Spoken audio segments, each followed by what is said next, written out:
Hello, I'm EnterElysium and welcome to the lowdown on Civilization 6's latest pack as part of the New Frontier Pass, the Byzantium and Gaul pack. Now this is a sponsored video, it's sponsored by 2K. There will be a link down below if you do wish to go check out the New Frontier Pass, but the latest pack as part of that introduces obviously two new civilizations, Byzantium and Gaul, about the Byzantine Empire and Gallic civilization. In addition, it does give you a new map type and a new game mode and two new wonders. So we're going to start by having a quick look at the Byzantine Empire. So the Byzantine Empire is led by Basil II, and they are very much focused on being a military religious civilization. As you can tell from their special ability taxis, units receive +3 combat strength or religious strength for each holy city converted to your religion. Byzantium's religion is spread to nearby cities when an enemy civilization or city-state unit is defeated. So by killing stuff, you can push your religion, and your religion also makes your unit stronger, which helps you defeat units to help push your religion. You can see where this is going. And you get great profit points from having a holy site. In addition, the Dromon replaces the Quadrimarine. It receives combat strength against units. Pretty basic replacement. The Tagma replaces knights, and they give a bonus of +4 combat strength or religious strength given by units.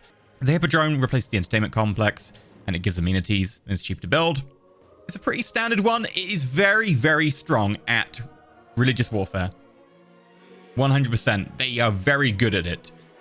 And I'll be quite honest, that ability is really good, because not only does it allow you to get the religion faster with the great profit points from Holy Site, but it also then allows you to use that strength to make your military stronger, to help you defeat units, to help push your religion. And you can see it kind of backs itself up there. So it's a very nice ability that plays in there. The other civilization is the Gallic civilization, which is led by Ambiorix. Ambiorix. King of the Eburones. Eburones?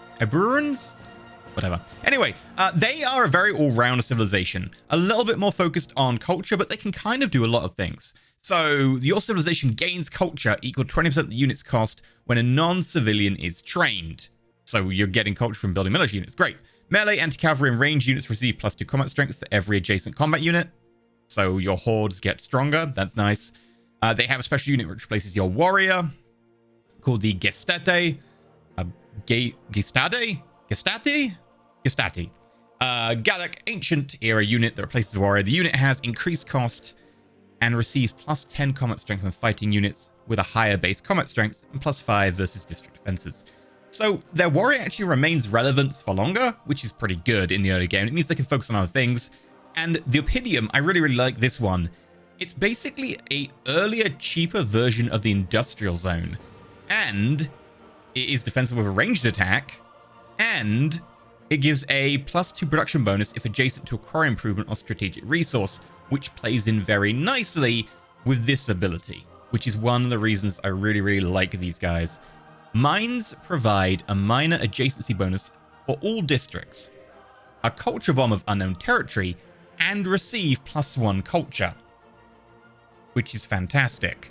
Mines are already really good for the production they give, but now giving you a culture bomb and also giving you an adjacency bonus and culture is really good.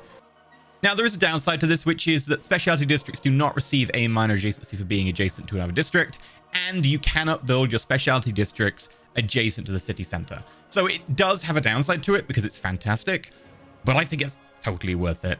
Now, these guys are a lot more all-rounder. Like, they obviously do play into culture, but because they're also using mines, which will provide you a lot of production, you could kind of go any way you want with them. Obviously, they've got a little bit of a melee push here. They've got a kind of a bonus to their units, but they're kind of an all-round civilization. They're definitely not top-tier all-rounder, but you can use them for anything. Particularly if you do want to do a culture push, they do play well into that. Now, that brings me on to the new Dramatic Ages game mode, which you can find down here, which is a game mode where you don't have normal ages, other than in the very first era where you start out. Either you do really well and you end up in a golden age, or you end up in a dark age. There's also no heroic ages anymore, but the main focus here is that either you will get enough era score to be awesome and be in a golden age, or you'll be in a dark age. And it can be quite dramatic in the differences. So instead of getting dedications when you get into a golden age, you instead get new types of policies, and these will be able to be slotted in as per usual. And instead of making dedications, you make those and slot them in. And you also get dark policies as well, golden policies. Golden Age boosts. You entering Golden Age with extra era score will increase citizens' loyalty pressure on nearby civs. So you do actually have a purpose behind pushing for extra era score. You can use it to increase your loyalty and pressure, rather than just saying, oh, I hit the limit, I'll wait on researching this technology or doing that culture thing. No, the extra era score is actually useful. However, Dark Ages, by contrast, have a pretty big drawback, which is that you immediately lose a whole load of loyalty. Cities will rebel depending on your difficulty.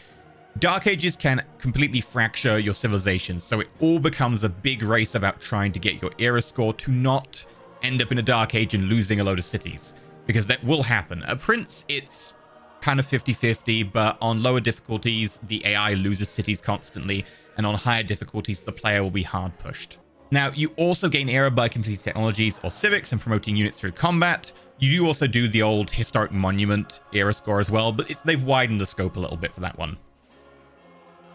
Now, I would say that other than constantly pushing for era score, it doesn't as dramatically change the game as, say, Secret Societies, which adds on the whole new stuff on the side, or Apocalypse Mode, where everything is kind of going nuts all the time with all the things exploding. But it does make it a bit of a rush to hit that era score, especially as you get to the end and you might have been neglecting it a little bit. And then you're like, oh, I need to get 5 more era score. Quickly, do the things, because it can be pretty bad if you start losing loyalty dramatically with the Dark Age. Now, there's 2 new world wonders, the Statue of Zeus, which gives you a free military unit to the city that controls it and increases production towards anti-cavalry, which is pretty standard, and the Biosphere, which I particularly like, which increases appeal from all marsh and rainforest tiles. And if you have Gathering Storm, it boosts your power and tourism. Now, there's also, and this plays really well into the Gauls, a new map mode, which, if we go down here, Highlands, a large region dominated by hills and mountain ranges. So the Highlands map mode basically plonks a whole load of hills and mountains everywhere. You'll find that hills actually become about half the map with it, in my experience, maybe a little bit more. It's perfect, obviously, for the Gauls. And if you want to build a load of mines, it's also great. You will probably end up immediately trying to get your scout units to actually have the perk that allows them to just travel over hills at no negative penalty, because otherwise your scouting does massively slow down. It's also pretty good for slowing down barbarians early in the game so you can react to them quicker. I have actually played with it. I kind of enjoy it as a type, but then again, I have been playing Gaul with it, and we do like Highlands as Gauls because of the hill bonus. So anyway, that's it for Civilization, Byzantium, and Gaul pack. Hopefully you enjoyed this little rundown video. It's part of the New Frontiers Pass, which you can check out at the link down below. This has been a sponsored video, and if you do want to go check out the Byzantium Gaul pack, you can get that as well. So I've been EnterElysium. Thank you for watching this video, and stay shiny.